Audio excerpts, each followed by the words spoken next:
Le 7 janvier 2012, le docteur Cheikh Modibo Diarra, le célèbre astrophysicien malien, président du Rassemblement pour le développement du Mali, le RPDM, est venu s'adresser à la communauté malienne de France en vue de sa prochaine candidature aux élections présidentielles prévues en avril 2012 dans son pays. La réunion s'est déroulée dans un lieu sobre mais emblématique, car reflétant l'effort de la diaspora malienne, la Bourse du Travail du 10e arrondissement de Paris. Nous vous proposons un concentré des idées fortes de cette journée. Essayer de déraciner la médiocrité et tout ce qui avait été fait à travers le clientélisme et à travers les trafics d'influence pour mettre des gens à des positions qu'ils ne méritaient pas. Cet homme n'est pas n'importe quel homme. Je crois en lui parce que c'est un homme franc. Ce n'est pas un homme corrompu, c'est un homme franc, il n'est pas corrompu. Il n'est pas venu pour se présenter, pour avoir de l'argent, pour remplir sa poche comme les autres présidents qui sont passés. Il est là pour faire sortir le Mali dans les trous, parce que nous, les Maliens, on en a besoin. Je trouve qu'il est sincère, honnête et franc. Ce n'est pas quelqu'un qui cherche de l'argent. S'il s'agit de l'argent, il en a. Moi, je pense que c'est un monsieur qui n'a pas d'ambition personnelle. Il veut changer le Mali. Je suis sûr qu'il a la capacité de le faire aussi avec l'expérience qu'il a, quoi. Donc, suite à ça, moi, je le soutiens à cœur, quoi. Donc, je le remercie. Aujourd'hui, lui, je pense qu'il a des idées. Il a fait beaucoup de choses depuis sa jeunesse jusqu'à aujourd'hui. Il a fait beaucoup de choses. Il a des idées. Peut-être qu'il n'était pas investi politique malien, mais bon, il a des idées. Il est né au Mali, il a grandi au Mali, il a cultivé les terres. Il est à côté de nous. Moi, je l'ai entendu depuis ces plusieurs années. Hein, j'entends parler de lui. Je l'ai vu dans les médias, dans les télés, dans les journaux. Mais c'est un physicien. C'est pas parce qu'il est physicien. Il aime son pays. Il l'a dit. Il laboure la terre. Je pense qu'au Mali, on a une chance de voir quelqu'un comme ça. On a de la chance de voir quelqu'un comme ça qui a tellement des idées, qui peut faire beaucoup de choses aujourd'hui. Je pense qu'on a une chance, il ne faut pas qu'on rate ce sens. On a affaire à quelqu'un de relativement moderne et qui est au fait de sa société, mais surtout qui vit dans son temps. On veut des présidents forts, bien, intellectuels, qui connaissent le problème déjà. Chez nous, on dit que le poisson pourrit par la tête.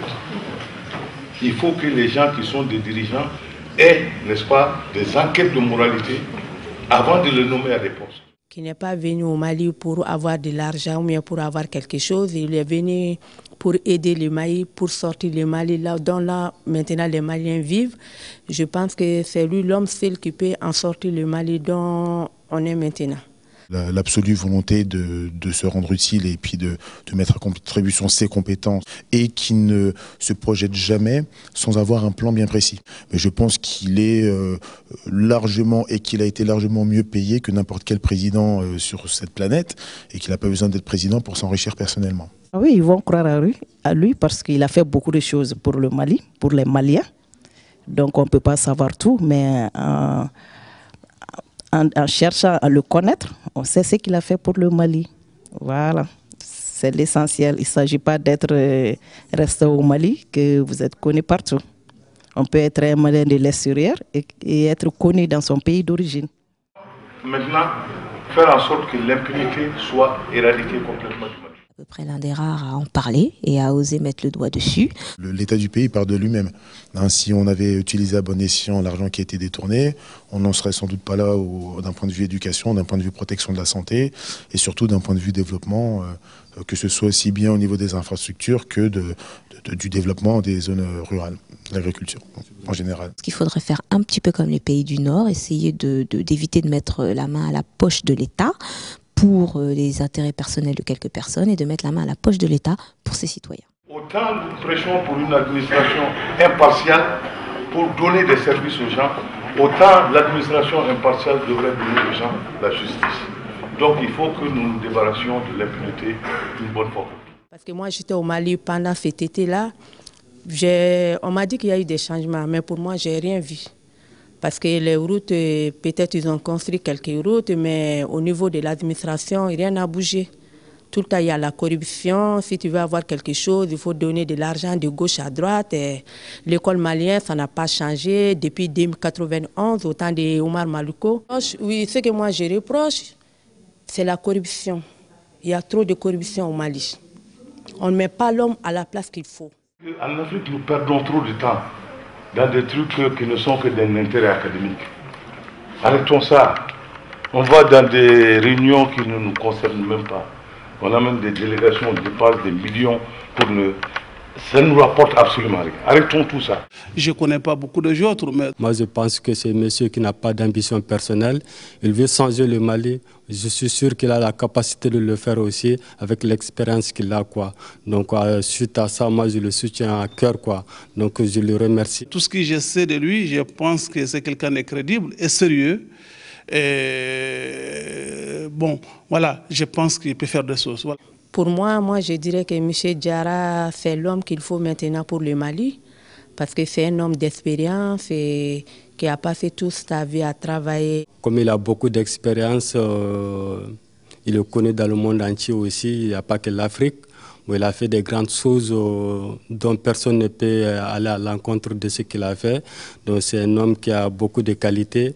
Donc moi je pense qu'avec le moment venu, comme il l'a dit, donc moi je pense que c'est à nous les Maliens de réfléchir de tout ce qui se passe autour de nous, de voir l'avenir de notre pays, ne pas prendre n'importe quel homme politique qui a des ambitions personnelles, quoi. Il faut mettre l'homme à la place qu'il faut. Il ne faut pas prendre les gens comme ça, lien de parenté, ceci, cela, ça ne marchera jamais. Il faut qu'il y ait une génération totalement décomplexée.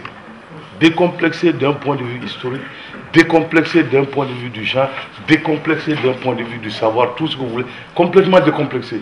Une nouvelle génération totale pour qui c'est l'histoire, la colonisation c'était l'histoire. Parce qu'on ne peut pas justifier tous les mots avec ça.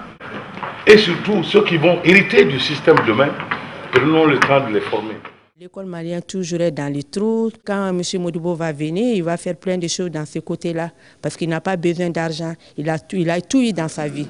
Il est là pour changer le Mali, pour donner un bon exemple aux Maliens, pour étudier surtout la corruption. Si on peut arrêter la corruption au Mali, ça sera une bonne chose.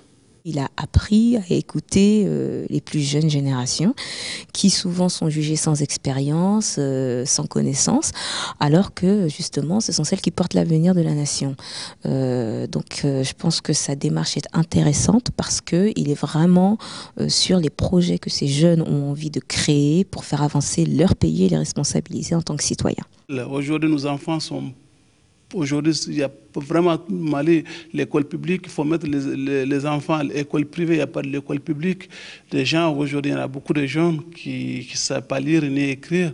Voilà, on a de grandes difficultés au Mali. Je pense que Modibo Diarra, c'est quelqu'un qui a des idées, qui peut sortir au Mali dans ces difficultés. Depuis l'esclavage à maintenant, nos grands-parents ont eu le temps de bâtir des empires qui ont donné l'exemple dans ce monde-là de démocratie et, n'est-ce pas, d'organisation gouvernementale.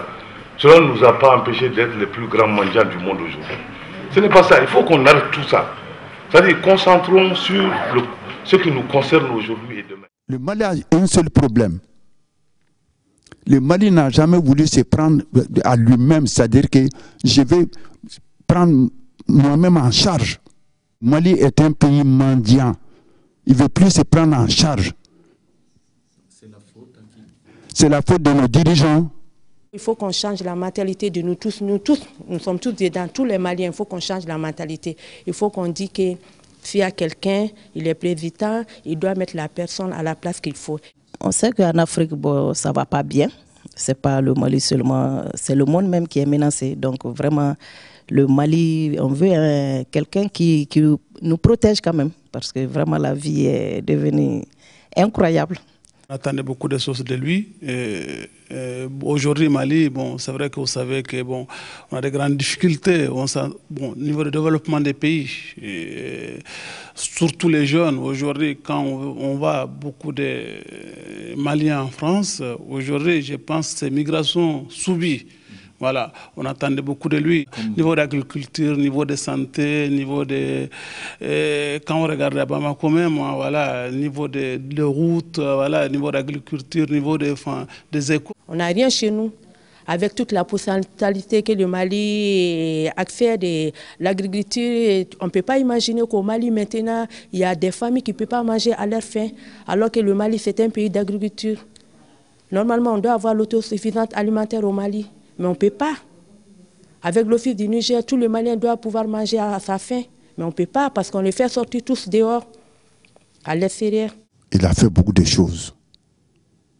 Je le connais ici dans des années.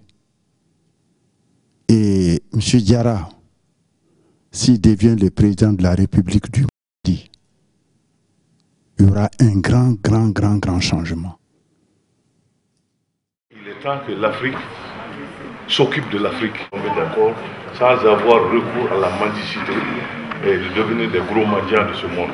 Que ce dont nous rêvons tous, c'est-à-dire faire du 21e siècle, le siècle de l'Afrique, devienne une réalité.